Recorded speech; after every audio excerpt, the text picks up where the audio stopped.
sœurs bien-aimées, vous qui le suivez maintenant, et depuis le mercredi dernier, nous sommes placés au désert, à la suite du Christ, pour faire avec lui l'expérience des 40 jours et 40 nuits. Et nous l'avons chanté tout à l'heure, Seigneur, nous irons au désert. Depuis le mercredi, donc, nous sommes placés au désert à la suite du Christ. Et nous avons donc un temps favorable pour vivre notre fidélité à Dieu, malgré les tentations qui cherchent parfois à nous dérouter du chemin du salut. Pendant 40 jours et 40 nuits, nous aurons à faire face aux provocations quotidiennes et à nous maintenant de pouvoir déjouer ces pièges que nous pouvons rencontrer dans notre vie, soit à la maison, soit au bureau, où nous sommes. Nous sommes invités à faire attention et de réussir notre combat au moyen de la parole de Dieu, parce que nous venons de l'entendre, le Christ le dit à chaque reprise, chaque fois que le diable t'entend, cherche à le tenter ou à le détrôner, il dit, il est détruit. Pour vivre ce temps fort, et pour le réussir, donc, nous avons besoin de fixer notre regard sur Jésus au désert. Lorsque nous sommes provoqués, est-ce que nous avons le temps de regarder le Christ au désert, surtout vous, chers catéchumènes, appelés aujourd'hui devant tout le monde, et vous avez répondu, mais voici. En ce premier dimanche, nous sommes invités à réfléchir sur la réalité du jardin, mais aussi du désert. Et le jardin, vous voyez que c'est beau en ce lieu. Et le désert, personne ne veut y aller. Mais c'est là que le Christ nous invite à aller.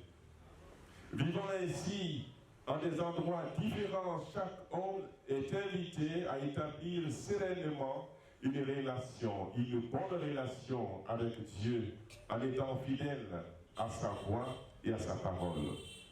Et la parole de Dieu est l'arme efficace pour réussir le combat, puisque à 3 reprises, Jésus dit aujourd'hui dans l'évangile que nous venons d'entendre, il est écrit pour déjouer donc les pièges du tentateur. Qu'il s'agisse de la vie dans l'abondance, comme fut le cas dans le jardin, ou dans la précarité, comme nous pouvons le constater dans le désert, la réussite dépend de la ténacité, de l'endurance de l'homme partout où il se trouve, car il a reçu, selon le plan de Dieu, soit le souffle, comme dans la première lecture, ou bien encore l'Esprit Saint. Jésus, c'est après son baptême, quand vous prenez cet évangile, qu'il fut conduit au désert. C'est après son baptême. Vous aussi, catéchumènes, après votre baptême, vous serez conduits dans le monde. Et comment vous devez réagir lorsque vous êtes provoqué, lorsque vous êtes tenté. Vous serez conduits dans vos écoles, vous serez conduits dans vos familles. Comment vous devez résister? Est-ce après le baptême, vous allez donc abandonner l'église, vos familles? Est-ce que vous allez continuer encore à faire de la nourriture votre Dieu, ou encore les honneurs ou les pouvoirs? Les textes sacrés de ce premier dimanche de Carême présentent d'un côté la chute du premier couple dans l'abondance et qui a ouvert en quelque sorte le chemin à l'infidélité et à l'échec total.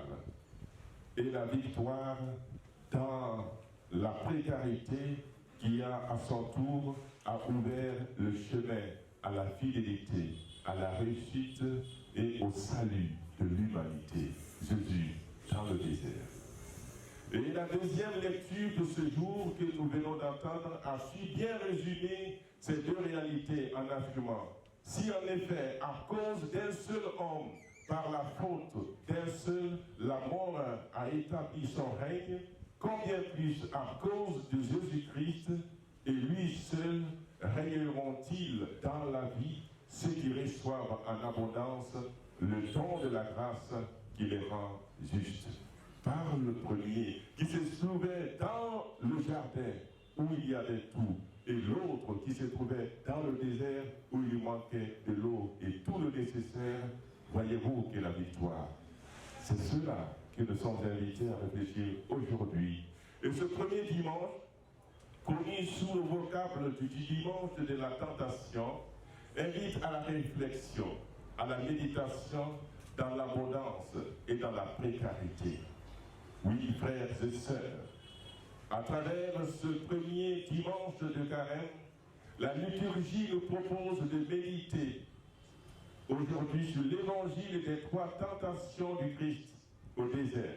Mais comme je le disais, nous invite aujourd'hui à réfléchir sur l'abondance et la précarité. Telle est notre histoire aujourd'hui très malheureuse. Les parents se sont battus pour avoir un domaine bien fourni. Ils ont construit des maisons et leurs enfants, qu'est-ce qu'ils en font aujourd'hui? Ils vendent ces domaines et ils ne veulent plus faire quelque chose. Soit ils quittent ici, ils vont en Europe. Lorsqu'ils ont échoué en Europe, ils reviennent encore pour réclamer avec véhémence, avec la poitrine bombée, pour pouvoir mettre les autres dehors. Dans l'abondance, ils n'ont pas su faire quelque chose. Et ceux qui sont restés sous le soleil réussissent. Quand ils viennent, ceux-ci ont construit des maisons et ils sont jaloux de cela. Ils vont maintenant faire déguerpir les autres de leur maison. C'est la situation de notre pays aujourd'hui. Voyez-vous, le jardin, le désert, comment ça se trouve maintenant? Oui, frères et sœurs bien-aimés, à travers cet évangile et cette première lecture, réfléchissons sur notre agir d'aujourd'hui. Nous pouvons bien nous demander si ces 3 suggestions du démon sont-elles adressées uniquement à Jésus en prélude à sa vie publique, ou bien synthétisent-elles également 3 dangers qui nous guettent, nous, aujourd'hui, hommes du XXIe siècle, nous qui sommes de la transition. Pour comprendre les tentations de Jésus et ses victoires, il nous faut approcher la première lecture d'abord. L'homme qui vient de la terre a reçu la considération, la dignité en bénéficiant du souffle de Dieu dans ses narines pour venir à l'existence. Et pour vivre, il a bénéficié également d'un jardin avec toutes sortes d'arbres à l'aspect désirable, aux fruits savoureux. Avons-nous entendu tout à l'heure? Dans ce paradis terrestre, la réussite de l'homme et de la femme serait de l'ordre de l'observance des consignes du Seigneur. Vous ne mangerez pas, vous n'y toucherez pas, sinon vous mourrez. Avons-nous entendu? L'homme, dans sa prétention d'être comme Dieu, suit malheureusement les consignes du diable en se détournant du chemin tracé par Dieu. Il opte ainsi pour une curiosité malsaine. Oui, on exalte la curiosité quand on est à l'école ou bien encore dans la vie, il faut être curieux. C'est normal. Mais la curiosité malsaine, non. Certes que la curiosité est un phénomène naturel qui se manifeste chez tous les hommes. C'est en partie grâce à elle que s'est ensuite donc en chacun la soif de vivre des aventures et découvrir de nouvelles choses. Cependant, il n'est pas rare d'entendre certaines personnes dire que la curiosité est un vilain défaut. Oui, nous pouvons le dire aujourd'hui que pour le couple, le premier couple, c'est un vilain défaut. On parle dans ce cas-là de curiosité malsaine. Oui, aujourd'hui, nous pouvons le dire, puisque nous sommes devant la désobéissance du premier couple. Dieu, en usant donc de patience, a permis à l'homme de connaître le bien de l'obéissance et le mal de la désobéissance. Oui, frères et sœurs bien-aimés, disons-le clairement, la curiosité est une soif de compréhension et de connaissance. Que les enfants curieux sont exaltés aujourd'hui par les parents. Papa, qu'est-ce que c'est? Père, qu'est-ce que c'est? Ça c'est bon. Mais si l'enfant cherche à mettre la main au feu pour savoir comment ça brûle. Alors ça, c'est une curiosité malsaine qu'il faut faire attention. Et c'est tout cela. Aujourd'hui, le premier couple a fini par succomber. Comme on le dit, la mouche, à force de voltiger autour du feu, finit par se faire brûler. Ils ont fini par se faire brûler parce qu'ils voulaient être comme Dieu, curieux pour avoir la même intelligence que l'autre. Et c'est pour cela que je vous dis toujours, ne soyez pas comme les autres, soyez vous-même. Et rien de plus légitime que de vouloir comprendre le monde dans lequel où on vit, d'apprendre et d'explorer de nouvelles choses. Quoi de plus normal que de chercher et à savoir et à en savoir plus sur son environnement et de mieux connaître les personnes qui y vivent. Cela est normal. Vu sous cet angle-là, il serait difficile d'attribuer un caractère péjoratif à la curiosité. Pour cause, la curiosité intellectuelle nous permet d'obtenir diverses ressources qui contribuent à un épanouissement sain. Quand est-ce que cette soif de connaissance devient alors nuisible et qu'il faut donc rejeter? Dès qu'elle devient donc maladive, qu'il faut le dire ainsi, écoutons ce que dit le diable. Pas du tout. Vous ne mangerez pas. Mais Dieu sait que le jour où vous en mangerez, vos yeux s'ouvriront et vous serez comme des dieux, connaissant le mal et le bien.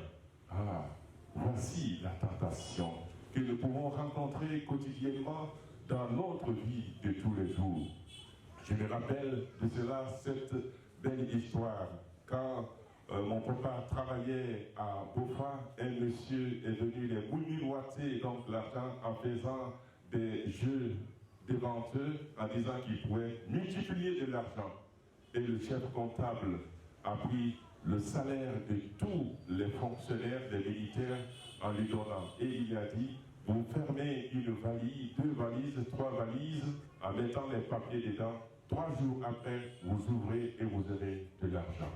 Temps pour lui de courir et d'aller très loin. Voyez-vous, frères et sœurs, dans quelle situation où on se trouve lorsque on est devant une curiosité malsaine. Il a mis le temps de prendre de l'argent et s'en aller. Et après, il est parti avec cette bonne somme-là de valises, désormais de l'argent des autres. Voyez-vous que là, c'est pas évident d'être donc joyeux quand on n'est pas prudent. Et la frontière, il faut le dire, entre la curiosité légitime, qui est la recommandation de Dieu, et la curiosité malsaine, proposition du diable, est en effet très mince. La différence est très mince. Parce que quand on fait de telles propositions, vous êtes là, mais est-ce qu'il faut le faire maintenant? Et vous voulez aussitôt donner. Je vais donner, je ne vais pas donner. Il n'a pas le temps parce qu'il vous accule en même temps. Il faut faire vite parce que je vais ailleurs pour enrichir les autres. La distance est mince. Et en ce moment, vous décidez. Cette deuxième forme de curiosité et cette tendance à s'intéresser donc très près au sujet qui ne nous concerne pas est là, devant nos yeux. Comme quand on passe son temps à épier les voisins ou à écouter derrière leurs portes pour savoir qu'est-ce qui se passe à l'intérieur. Ça, c'est une curiosité malsaine. On veut voir qu'est-ce qui se passe derrière leurs murs, derrière leurs portes. On passe le temps à les épier. On pourrait donc ainsi s'assimiler à de l'indiscrétion totale. Et ce type de comportement peut par ailleurs être révélateur de certaines difficultés qu'éprouve une personne dans son intégration en société. La conséquence de la curiosité malsaine est à nos yeux à travers la finale de la première lecture de ce jour qui dit « Alors leurs yeux à tous deux s'ouvrirent et ils se rendirent compte qu'ils étaient nus. » C'est ça la curiosité malsaine. Et dans l'Évangile, à la différence d'un paradis bien équipé par des arbres fruitiers de toutes sortes, nous avons un désert dépourvu du nécessaire pour être heureux. Jésus conduit au désert par l'Esprit, comme le premier couple placé dans le paradis qui reçut le souffle de Dieu. Jésus sort victorieux en ne cédant pas aux propositions du diable. Et dans le paradis, les conditions étaient réunies pour réussir donc arbres fruitiers et bon jardin, beaux fleurs encore, pour contempler la beauté de la nature, comme dit le psaume. La beauté de la nature nous fait contempler par analogie l'auteur de la création. Mais au désert, est-ce cela est possible là? Et tandis que dans le désert, tout était mis en œuvre pour se détourner de la voie juste, la faim, le soleil, le serpent, maintenant. Combien de personnes, maintenant, en voyant, quand ils viennent prendre les 16, ils se retirent. Ceux qui n'ont pas encore la possibilité d'être sous la tente, personne ne peut se mettre sous le soleil. C'est là le désert où se trouve le soleil, et c'est là le Christ a vécu. Vous êtes tous à l'ombre et vous recherchez l'ombre. Personne ne veut faire l'expérience du soleil. Et pourtant, vous allez chanter tout à l'heure, Seigneur, nous irons au désert avec toi, où se célèbre notre Pâques. Alors, où vous êtes maintenant, vous les choristes qui avez chanté tout à l'heure, nous irons au désert. Est-ce que vous êtes au désert comme ça? Non. Tout le monde cherche de l'abri, surtout si les mangues là avaient donné donc des fruits, on allait les cueillir pour pouvoir. C'est ça le paradis. On veut retrouver là. Mais la tentation est grande là aussi. Comme est la tentation pour nous aussi au désert. Voyez-vous, frères et sœurs, où nous sommes invités à lutter, non seulement au paradis, mais aussi nous sommes invités à lutter aussi dans le désert où il n'y a pas d'eau, où il n'y a rien à manger. Comme s'il y allait plus haut, qu'il s'agisse du jardin ou du désert, la réalité de la tentation est toujours là. Ce qui compte, c'est de savoir mener le combat avec fidélité et détermination.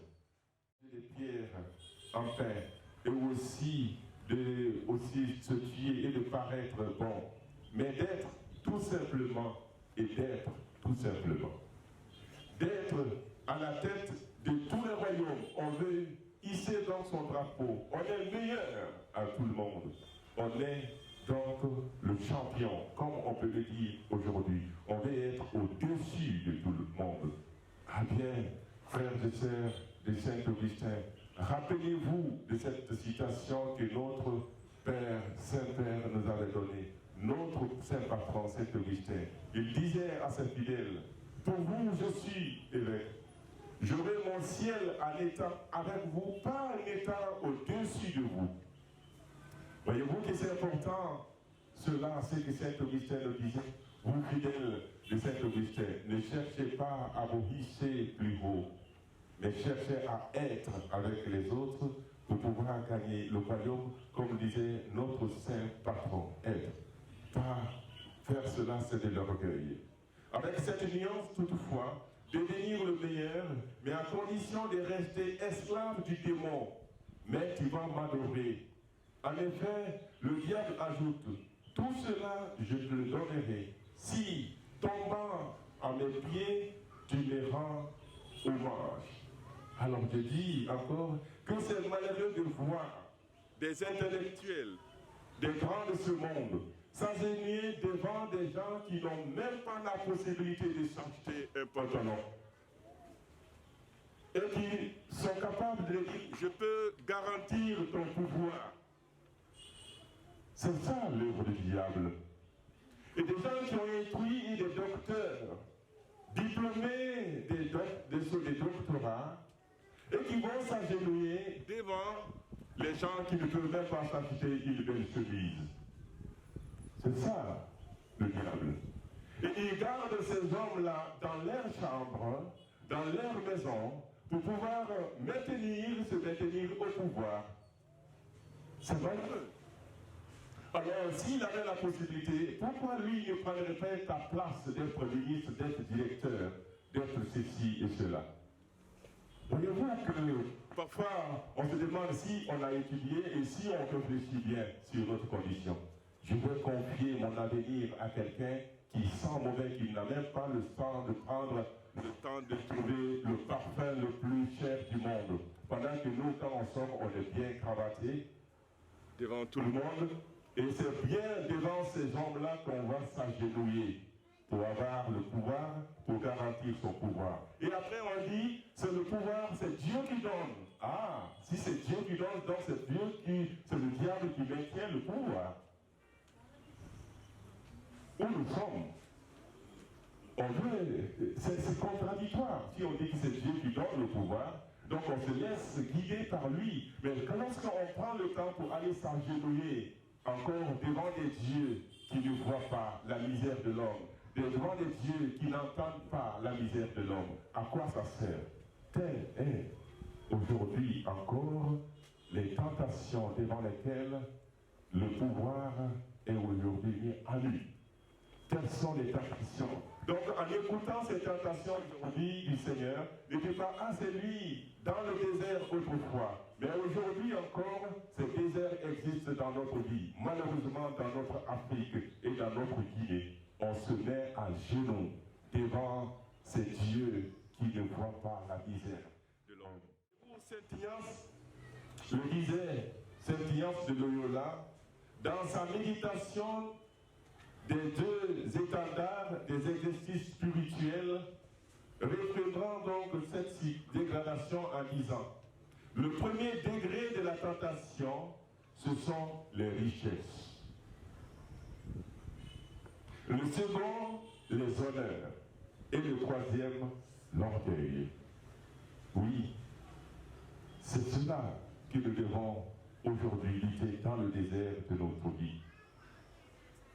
Crescendo des tentations, du matérialisme bête, il faut dire ainsi, la recherche effrénée du matériel, à la démesure de l'orgueil, en passant par la vanité du m'as-tu vu. C'est cela qu'il faut lutter aujourd'hui dans le désert.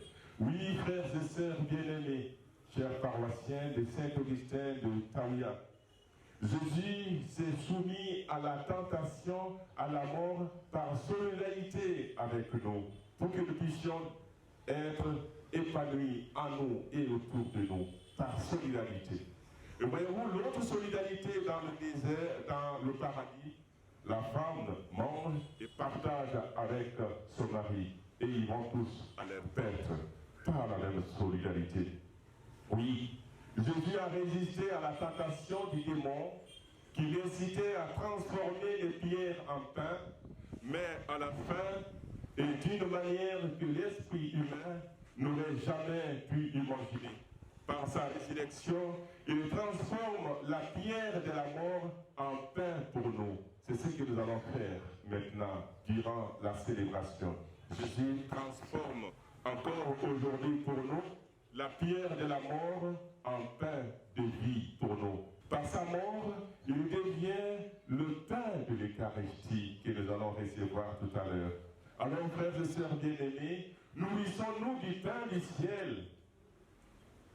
Et que la victoire de Jésus sur la tentation et sur la mort nous permette de recevoir la grâce de la transformation de nos cœurs de pierre en cœurs de chair. La foi chrétienne est alors en mesure de devenir le levain dans un monde affamé de Dieu. Un monde affamé de Dieu. Car nous avons des dieux erronés aujourd'hui. Nous avons besoin de retrouver un Dieu vrai, un Dieu qui respecte notre humanité. Car les pierres sont vraiment transformées en une nourriture qui comble les désirs brûlants du cœur humain. En ce premier dimanche de carême, frères et sœurs bien-aimés, disons non à la curiosité malsaine, comme nous avons entendu tout à l'heure. Pour rejoindre le Christ dans le désert, d'où se trouve la curiosité légitime, afin de vivre selon la loi de l'humilité, d'obéissance à la parole de Dieu, aujourd'hui et pour les siècles des siècles. Jésus avait environ 30 ans lorsqu'il commença son œuvre. Rempli du Saint-Esprit, il revint du Jourdain, et l'Esprit le conduisit dans le désert où il fut tenté par le diable durant 40 jours. Il ne mangea rien pendant ces jours-là, puis il eut faim.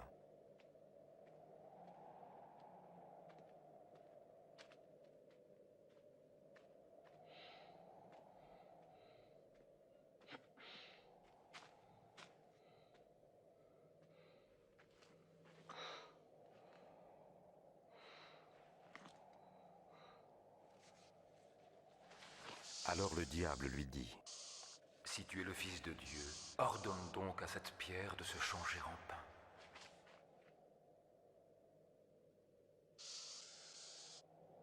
Il est écrit que l'homme ne vivra pas seulement de pain, mais de toute parole que Dieu prononce.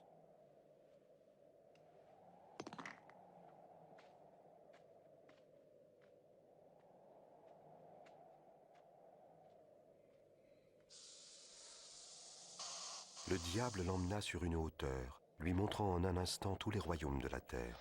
« Je te donnerai tout ce pouvoir avec la gloire de ces royaumes, parce que c'est à moi qu'il a été remis et que je le donne à qui je veux. Toi donc, si tu m'adores, tu l'auras tout entier. » Il est écrit, tu adoreras le Seigneur ton Dieu, et tu ne serviras que lui.